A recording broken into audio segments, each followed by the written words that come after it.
Hello children, today we are going to study a poem and the name of the poem is Palm Tree by Rabindranath Tagore.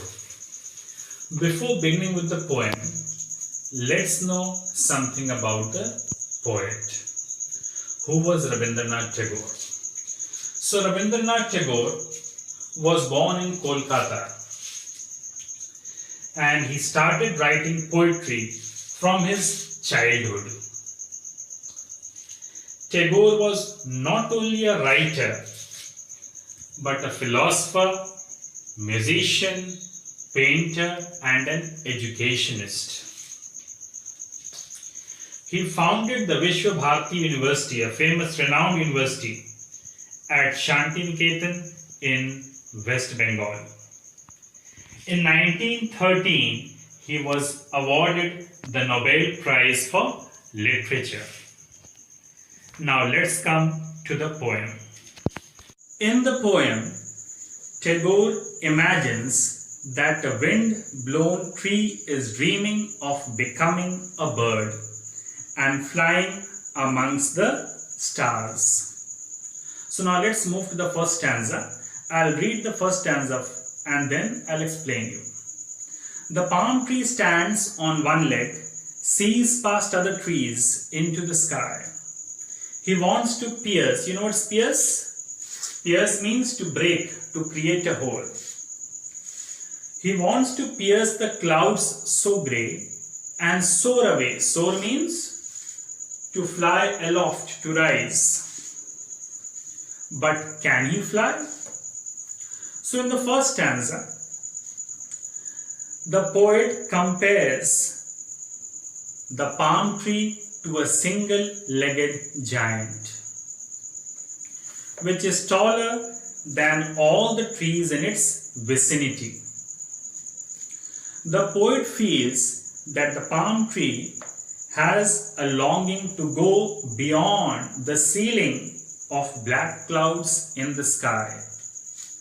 It wants to fly away, but sadly, it has no wings. This is the explanation for the first stanza. Move to the second stanza. At length his wish he starts to spread around his head in big round fronds. Fronds means the long leaves of some trees as ferns or palms.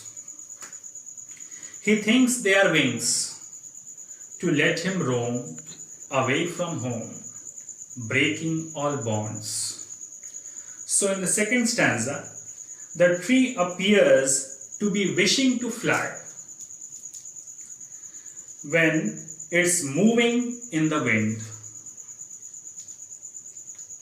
thinking its fronds. Fronds means the long leaves of some trees. Thinking its fronds to be its wings.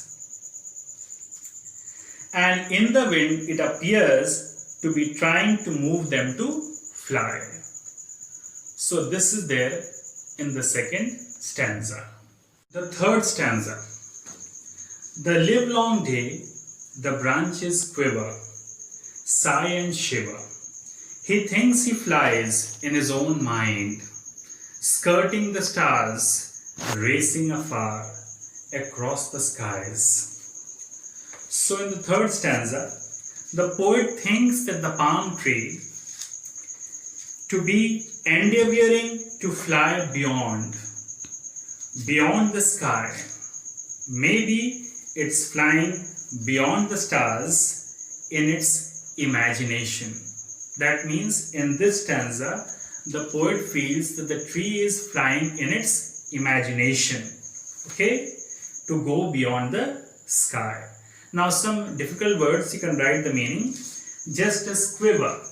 Quiver means to shake strongly.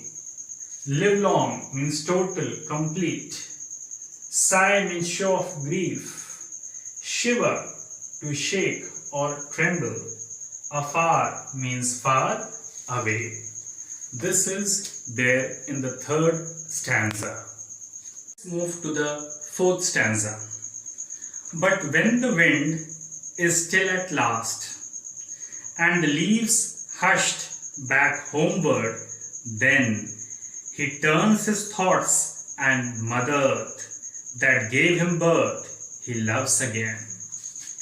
So this fourth stanza means that the poet feels that when the wind stops, the palm tree's efforts to fly also stops, ceases.